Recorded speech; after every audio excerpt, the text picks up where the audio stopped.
नमस्कार प्रिय दर्शकों, एक नक्काशी है नई भूमि में।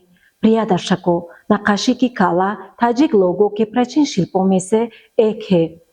इस प्रकार के शिल्प में व्यावहारिक और सजावटी दोनों होते हैं। इसे कारीगर लकड़ी, मिट्टी और पत्थर में भी बनाते हैं। राष्ट्रीय संग्रहालय की चित्रकला विभाग के एक हॉल नक्काशी की कला से समर्पित है।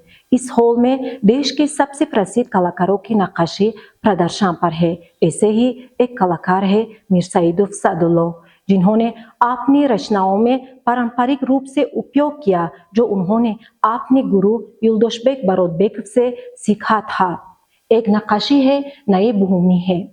इसे 1974 में बनाया गया था। इस नक्काशी में ज्योमेट्री को उपयोग करते हुए इसमें ताजिक लड़के और लड़की को जो उनके हाथों में कपास के फूल है दर्शाया गया है।